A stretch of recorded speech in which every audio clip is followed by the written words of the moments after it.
కాలికి పసుపు పూసిన తర్వాత ఆ చేతిని కడగడం చేస్తున్నారా? లేదా అదే చేతితో వేరే వారికి పసుపు రాయడం చేస్తున్నారా? అయితే దానివలన కలిగే అనర్థాలివే. పసుపు కుంకుమల నోము కథలో ఏమి జరిగిందో తెలుసుకుందాం. పసుపుని కాలికి రాసుకునేటప్పుడు, వేరే వారికి రాసేటప్పుడు ఏ విధంగా రాస్తే మంచి ఫలితాలు కలుగుతాయి? మహిళలకు పసుపు కుంకుమలు ఎంతో ప్రీతికరమైనవి, సౌభాగ్యప్రధానమైనవి.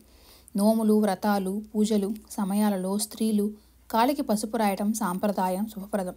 కానీ సాంప్రదాయంలో కాలికి రాసుకునే పసుపు విధానంలో పాటించవలసిన విధానం వల్ల ఐశ్వర్యం, దారిద్ర్యం కలగచేసే నియమాలు ఉన్నాయి. సాధారణంగా కాలికి పసుపు రాసేటప్పుడు పసుపుని నీళ్లతో కలిపి రంగరించి తర్వాత రాయడం ప్రధానం. అదేవిధంగా కొంతమంది చేతిలో పసుపు వేసుకుని నీరు పోసి కలిపి రాస్తుంటారు. మరి కొంతమంది కాలిపైన పసుపు వేసి దానిపైన నీరు చల్లి రాస్తారు. అది దారిద్ర్యాన్ని తెచ్చిపెడుతుంది. ఎప్పుడు అరచేయి పాదాలకు తగిలే విధంగా పసుపు రాయాలి. పసుపుని పైనుంచి క్రిందికి రాయాలి. కాలికి పూర్తిగా అంటేలా రాయాలి. బ్రొటనవేలు నుండి పైకి పసుపు రాయకూడదు.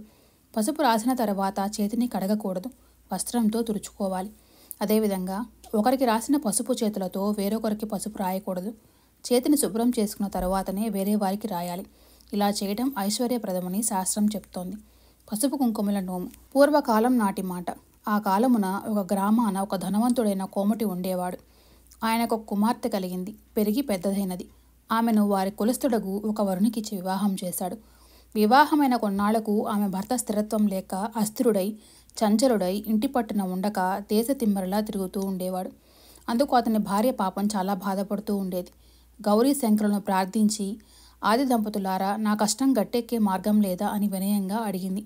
ఒకనాడు శివుడు కలలో కనిపించి, పిచ్చిదానా, అధైర్యపడకు, ధైర్యంగా ఉండు, తప్పక కాలం కలిసి వస్తుంది, పసుపు కుంకుమల నోము నోచుకో అని వివరాలు చెప్పి అదృశ్యమయ్యాడు శంకరుడు.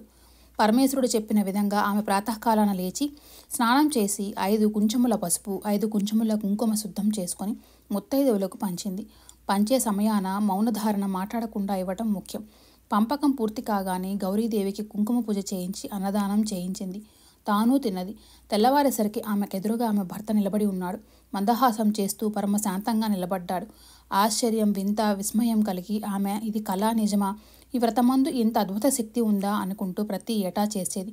హాయిగా భర్తతో జీవించింది. ఇహమందు సుఖపడి పరమందు మోక్షం పొందింది.